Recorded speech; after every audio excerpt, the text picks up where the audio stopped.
그냥 아무 종목이나 보면 이 종목이 오를지 내릴지 절대 예상을 할 수가 없습니다. 그래서 확률을 높이기 위한 방법들을 계속 찾고 있는데 그날 가장 센 섹터가 있으면은 그 중에 대장주를 공략하는 게 기본입니다. 주식이 상승하려면 일단 수급이 필요합니다. 이 주식을 매수하려고 하는 사람이 많으면은 상승할 확률이 높습니다. 그리고 차트 같은 경우에도 정배열인 종목은 계속 상승 추세에 있는 종목이기 때문에 급하게 팔려는 사람이 많이 없습니다. 그래서 상대적으로 조금 더 쉽게 상승할 수 있고 추가로 더 확률을 높이기 위한 방법들이 있는데 주식 투자하시는 분들이 대기업에 돈도 잘 벌고 유망한 기업이라고 해서 투자를 했지만 결과가 좋지 않은 경우가 많은데 홍익 작가님께서는 투자할 종목을 어떻게 선택하시는지 궁금합니다. 저 같은 경우는 단기 매매를 하기 때문에 이게 기업 가치가 정말 높고 장기간 이런 성장할 회사를 고른다기보다는 당장 많은 사람들의 매수가 들어올 만한 종목을 선정을 합니다.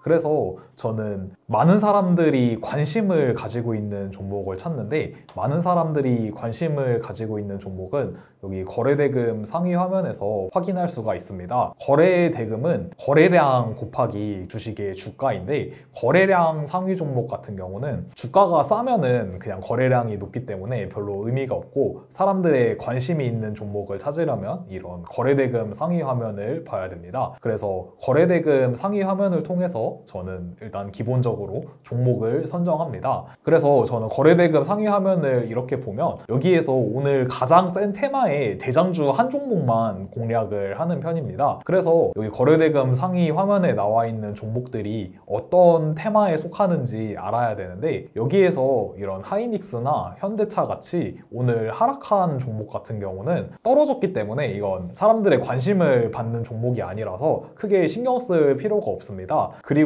여기에서 또 뭐 이렇게 삼성전자 같이 아주 조금 오른 종목도 딱히 신경 쓸 필요가 없고 여기서 대략 5% 이상 오른 종목들 체크를 하시면 됩니다. 그래서 솔루스 첨단 소재가 오늘 26% 상승했는데 이 종목은 AI 가속기 관련된 뭐 동박 관련 이슈로 해서 오늘 26% 상승했고 펩트로는 바이오 관련해서 상승했던 걸로 알고 있고 현대글로비스는 정확한 오늘 이슈는 모르겠는데 현대타 그룹주고 이거 상승했고 네오셈은 또 반도체 관련주고 셀트리온은 바이오 관련주 HLB는 바이오주입니다. 그래서 오늘 같은 경우는 많이 이렇게 오른 종목들을 체크해보면 한 테마의 종목이 다 올랐다기보다는 여러 가지로 좀 분산이 된 상황입니다. 그런데 저는 이렇게 분산이 되거나 예를 들어서 뭐 반도체랑 바이오 섹터가 둘 다 많이 오를 때는 그런 날은 매매를 하지 않습니다. 어떤 날은 보면은 완전 한 섹터로 돈이 다 쏠리는 날이 있습니다. 어떤 날은 바이오일 수도 있고 또 어떤 날은 2차전지일 수도 있습니다. 그래서 오늘 같은 경우는 저는 아침에 잠시 매매를 하다가 종목이 보이지가 않아서 매매를 하지를 않았습니다. 그래서 저는 보통 때는 이렇게 한 섹터로 수급이 집중되면 그 섹터 중에서 가장 상승률이 높은 종목 하나만 공략하는 편입니다. 제가 그 종목을 공략하는 이유는 이렇게 한 섹터가 크게 상승할 때는 그 섹터에 정말 많은 사람들이 관심을 가지고 있는 것입니다. 그리고 그 섹터 중에서도 상승률이 가장 높은 종목은 그 섹터 내에서도 또 제일 많은 사람들이 관심을 가지고 있는 종목입니다. 그래서 가장 강한 섹터의 대장주 같은 경우는 그 섹터의 2등주나 3등주 주식을 가지고 있는 사람들이 다 그 주식을 매수하고 싶어하고 또 주식을 보유하고 있지 않은 사람도 가장 관심을 가질 만한 종목이기 때문에 그런 종목이 나오면은 그 종목은 올라갈 때도 더 빠르게 오르고 상대적으로 떨어질 때도 덜 떨어집니다. 그래서 하락할 때도 2등주나 3등주 같은 후발주가 먼저 떨어지고 대장주가 떨어지기 때문에 대응을 하기도 쉽고 상승할 때에도 이런 후발주들이 잘 따라오고 그 테마가 계속 강한 게 유지되기만 한다면 계속 상승해서 그날의 상한가까지 갈 때도 되게 많습니다. 그래서 저는 한 섹터에 돈이 쏠리는 날에만 집중해서 매매를 하고 있습니다. 누구도 어떤 주식이 오를지 알 수 없지만 성공 투자를 위한 확률을 높여가야 한다는 말이 있습니다. 주식을 매매하기 좋은 조건은 어떤 것들이 있을까요? 그래서 아까 제가 종목 선정 방법을 말씀드렸는데 저는 그냥 아무 종목이나 보면 이 종목이 오를지 내릴지 진짜 절대 예상을 할 수가 없습니다. 그런데 제가 아까 말씀드린 한 섹터로 돈이 쏠리는 날에 그 섹터의 대장주 같은 경우는 확실히 다른 종목들보다 상승할 확률이 높은 편입니다. 근데 그렇다고 해서 그 종목도 100% 성공 확률이 있는 건 아니고 단지 성공 확률이 좀 높을 편입니다. 그래서 저는 일단 확률을 높이기 위한 방법들을 계속 찾고 있는데, 그래서 일단 첫 번째 종목 선정 방법에서 그날 가장 센 섹터가 있으면은 그 중에 대장주를 공략하는 게 종목 선정의 가장 기본입니다. 그리고 추가로 더 확률을 높이기 위한 방법들이 있는데, 보통 주식이 상승하려면 일단 수급이 필요합니다. 그래서 이 주식이 뭐 좋든 나쁘든 간에 이 주식을 매수하려고 하는 사람이 많으면은 상승할 확률이 높습니다. 그래서 저는 외국인이나 기관이 좀 그날에 꾸준히 매수하고 있는 주식이면은 더 선호하는 편입니다. 그래서 당일에 외국인 매매는 프로그램 매매 추이로 볼 수 있는데, 그 프로그램 매매 추이로 외국인이 어떤 식으로 매매하는지를 참고를 하고 기관 투자자 가집계로 장중에 기관 매매 동향을 확인할 수가 있습니다. 그런 수급이 들어오는 종목은 또 확률이 좀 더 높아지기 때문에 그런 종목들도 선호하는 편이고, 그리고 차트 같은 경우에도 저는 정배열이면서 첫 장대 양봉이 나오는 자리를 선호를 하는데, 정배열인 종목은 계속 상승 추세에 있는 종목이기 때문에 이걸 손실 보고 있는 사람이 적어서 이거를 좀 급하게 팔려는 사람이 많이 없습니다. 그래서 상대적으로 조금 더 쉽게 상승할 수 있고, 반대로 역배열인 종목은 이 종목을 물려서 손실 보고 있는 사람이 되게 많아서 조금만 올라가도 또 서로 팔려고 하기 때문에 또 다시 하락할 확률이 되게 높습니다. 그래서 이런 차트에서도 정배열로 좀 꾸준히 상승 추세에 있고 이제 또 첫 장대 양봉이 나오는 종목을 선호하는 편입니다. 그리고 차트 위치에서도 전고점을 되게 중요하게 생각하는데, 전고점까지의 거리가 얼마 남지 않았으면 그 종목이 관심을 받을 때 쉽게 전고점까지는 또 상승할 수가 있습니다. 그래서 전고점까지의 거리가 가까운 종목도 선호하고, 그리고 또 전고점을 이제 넘어선 종목 같은 경우도 이제 신고가 상태가 되기 때문에 그런 종목은 위에 저항이 별로 없어서 조금만 많은 사람들의 관심이 생겨도 쉽게 많이 상승할 수가 있습니다.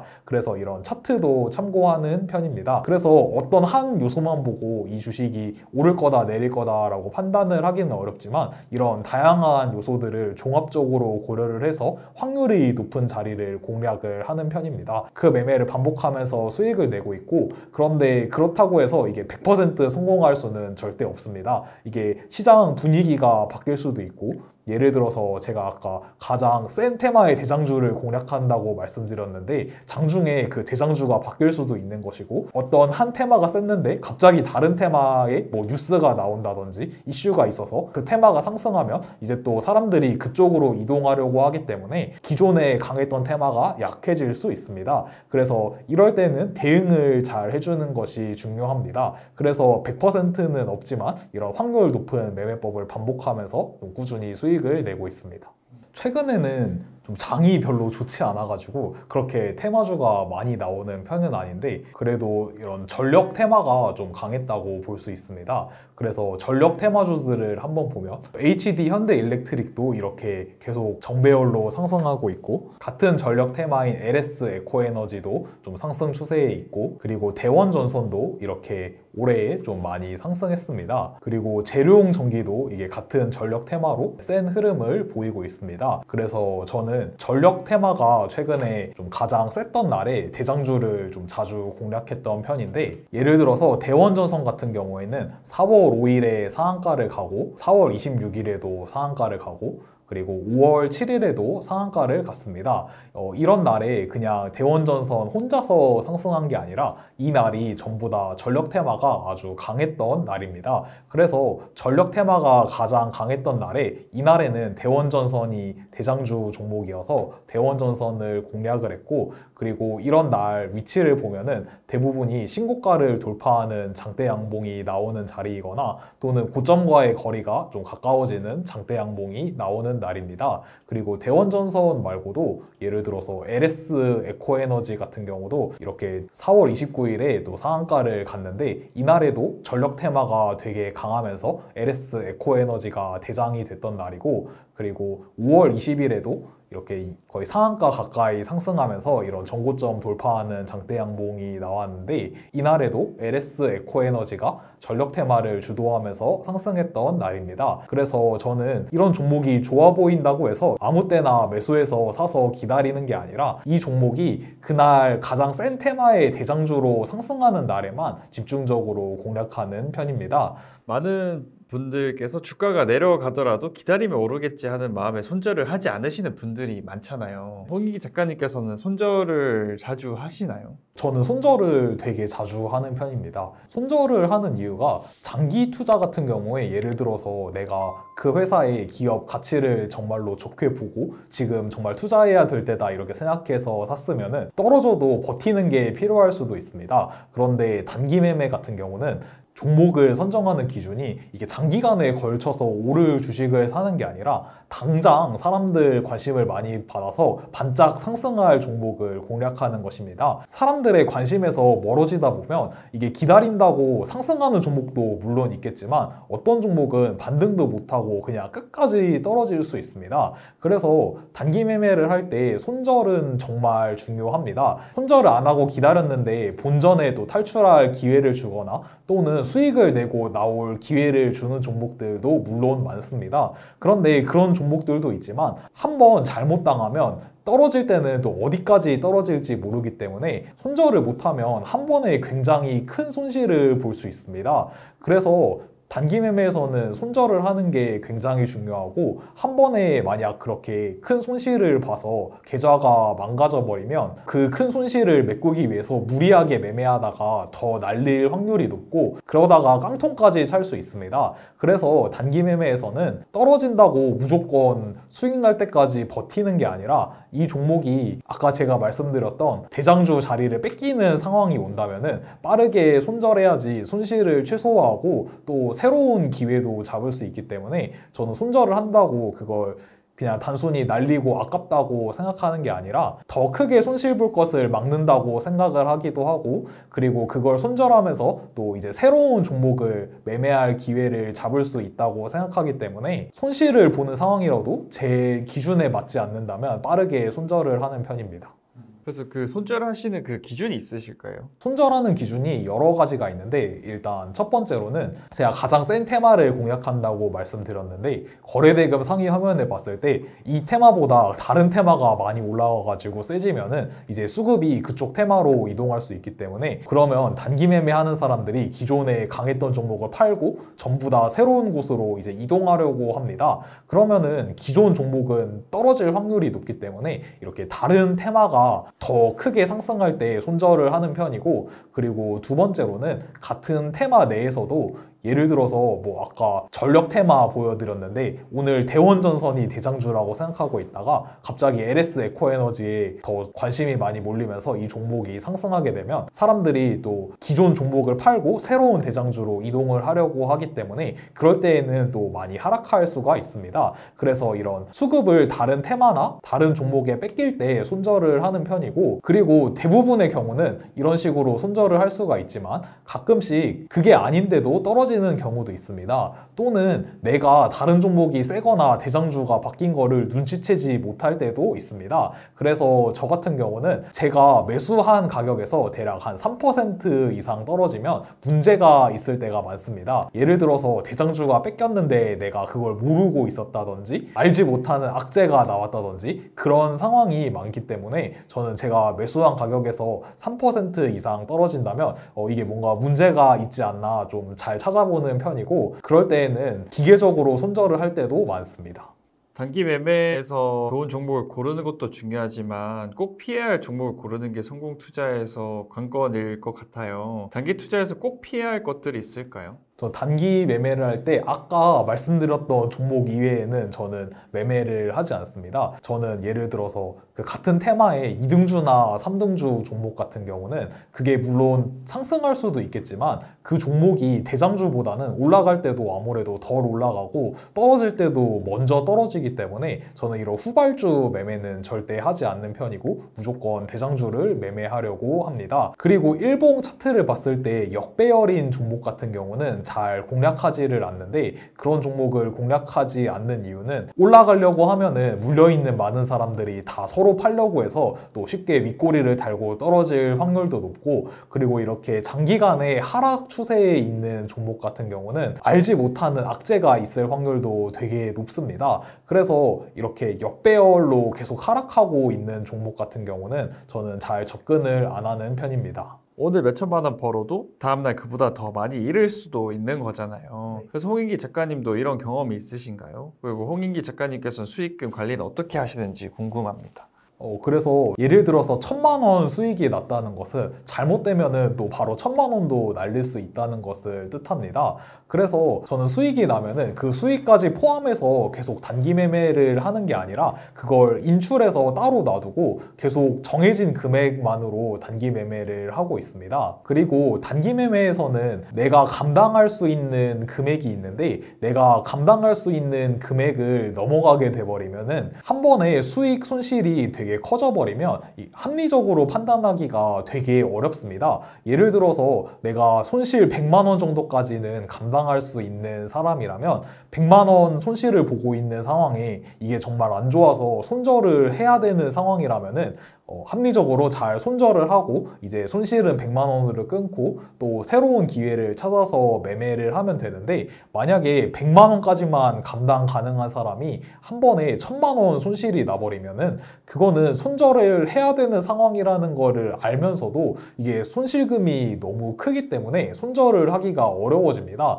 그래서 또 손실이 더 커질 수밖에 없습니다. 그래서 본인이 감당 가능한 이런 심리가 흔들리지 않을 금액만큼의 손실이 날 정도의 금액을 유지해서 매매하는 것이 되게 중요합니다. 그래서 만약에 수익이 난다고 계속 금액을 늘려나가 버리면은 물론 계속 수익이 나면 괜찮겠지만 이게 100%란 없기 때문에 또 손실을 보는 상황이 반드시 찾아올 수밖에 없습니다. 그런데 금액이 내가 매매하던 금액보다 너무 커져버리게 되면 손실 날 때 또 크게 손실이 나기 때문에 그때 합리적인 판단을 못해서 이때까지 수익 봐놓은 거를 한 번에 다 날려버리는 경우가 되게 많습니다. 그래서 금액을 계속 늘려나가는 게 아니라 일단 자기가 감당할 수 있는 적정 금액을 정해놓고 그 금액으로 계속 해야 되고, 근데 그렇다고 평생 같은 금액으로 할 수만은 없기 때문에 계속 이 금액으로 내가 꾸준히 수익이 난다고 하면은 정말 조금씩 금액을 높여나가는 것이 필요합니다. 투자를 하다가 만약에 이제 마이너스 10%를 받았어요. 근데 이제 내가 벌어 놓은 게 있으니까 다시 그거를 넣는 경우도 있잖아요. 그렇게도 하시나요? 저는 손실이 났을 때 입금은 안 하는 편입니다. 그게 왜냐하냐면 매매를 해서 손실이 났다는 것은 지금 시장 상황이 별로 좋지 않을 확률도 되게 높고, 그리고 뭔가 내 심리 상태도 되게 안 좋을 확률이 높습니다. 그런데 그런 안 좋은 상황에 돈을 더 넣어봤자 그 돈은 또 다시 날릴 확률이 되게 높습니다. 그래서 저는 가능하면은 입금은 하지 않으려고 하고, 그리고 이게 단기 매매 같은 경우는 금액이 적을수록 매매하기가 훨씬 쉽습니다. 금액이 커져버리면은 매수주문을 넣었는데 일부만 체결되고 올라가 버리거나, 또는 지금 팔아야 되는 상황에 매도주문을 넣었는데 다 팔리지 않고 주가가 좀 많이 떨어져 버려가지고 더 크게 손실을 보는 상황이 많습니다. 그래서 단기 매매 같은 경우는 심리적인 영향으로 인해서 금액이 클수록 난이도가 올라가는 것도 있지만 호가창이 받쳐주지 않을 때도 있어서 금액이 클수록 훨씬 난이도가 높아지게 됩니다. 그래서 만약에 내가 손실을 봐서 안 좋은 상황에 더 입금을 해봤자 난이도를 더 높이는 것밖에 되지 않기 때문에 저는 줄어든 금액으로 매매를 하고, 줄어든 금액으로 매매를 하다가 또 시장 상황이 좋아지거나 내 컨디션이 좀 좋아진다면은 또 적은 금액으로는 더 난이도가 쉽기 때문에 금방 수익을 내서도 그 금액을 채울 수가 있습니다. 그래서 저는 입금을 하기보다는 손실이 나도 그 금액 가지고 계속 매매를 하고 있습니다. 그래서 젊은 나이에 경제적으로 큰 성공을 거두시면서 주변에 부러움도 많이 받으실 것 같아요. 전업투자의 삶을 사시면서 좋은 점과 나쁜 점이 있다면 어떤 것이 있을까요? 저는 전업 투자를 하면서 제가 옛날부터 주식에 되게 관심이 많고 되게 좋아하는 것이기 때문에 저는 본인이 좋아하는 일을 할 때 되게 큰 효율을 낼 수 있다고 생각을 합니다. 저는 주식 매매를 안 할 때도 항상 주식에 대한 생각을 하고 있고 어떻게 하면 조금 더 잘할 수 있을까 않을까 이런 생각을 하기 때문에 조금 더 좋은 결과를 낼 수 있었던 것 같습니다. 그래서 저는 전업 투자를 하면서 제가 좋아하는 일을 높은 효율을 내면서 할 수 있다는 장점이 되게 컸고, 그리고 전업 투자는 다른 사람 상관없이 나만 잘하면 되기 때문에 그런 점이 전업 투자의 장점인 것 같습니다. 그리고 전업 투자의 단점 같은 경우는 만약에 월급을 받으면은 매달 꾸준히 돈이 들어오기 때문에 좀 안정적으로 할 수 있지만, 전업 투자 같은 경우는 시장 상황이 또 좋지 않을 때는 별로 수익을 내지 못할 때가 있고 또 손실을 볼 때도 있습니다. 그래서 전업 투자를 하는 초기에 있다면 내가 당장 수익을 내지 못하더라도 어느 정도 생활에 필요한 자금이 있어야 될 것 같습니다. 투자를 시작하고 단기 트레이딩의 화려함만 보고 뛰어드시는 분들이 있을 것 같아요. 그분들에게 꼭 해주고 싶으신 조언이 있으실까요? 이게 단기 트레이딩 같은 경우에 본인만의 또 기법도 찾고 또 이게 심리가 또 굉장히 중요한데, 이런 심리까지 잘 다스릴 수 있다면 수익도 또 되게 많이 낼 수 있는 방법이기 때문에 전업 투자자가 굉장히 좋은 직업이 될 수 있습니다. 그런데 그런 상황에 가기까지 굉장히 많은 시행착오가 필요합니다. 어쨌든 처음 만약에 단기 트레이딩을 시작한다면 깡통을 찰 확률이 굉장히 높습니다. 그래서 만약에 처음 단기 트레이딩을 시도해보고 싶으신 분이라면 반드시 그냥 다 날려도 되는 소액으로 매매를 시작해보시라고 꼭 말씀드리고 싶습니다. 그렇게 소액으로 매매를 해보시고 내가 이거를 계속 반복해서 나중에 수익이 낼 수 있다는 생각이 드신다면 계속 열심히 매매를 하시면 될 것 같고, 전혀 가능성이 보이지 않는다면 그 정도 금액만 날리고 그냥 떠나도 되니까 반드시 소액으로 매매하라고 말씀드리고 싶고, 그리고 아까 말씀드렸던 것처럼 이게 금액이 작을수록 매매하기가 훨씬 쉽습니다. 그래서 시작부터 큰 돈으로 해봤자 그 돈은 진짜 무조건 날릴 수밖에 없습니다. 그래서 소액으로 매매를 해보시고 내가 수익 나는 방법을 찾는다면 그때부터는 이제 굳이 입금을 하지 않는다고 하더라도 소액일 때는 수익 내기가 굉장히 쉽기 때문에 금방 자금이 불어날 수가 있습니다. 그래서 단기 매매를 할 때는 투자금을 많이 넣을 필요가 절대 없고 반드시 소액으로 시작하시면 좋을 것 같습니다.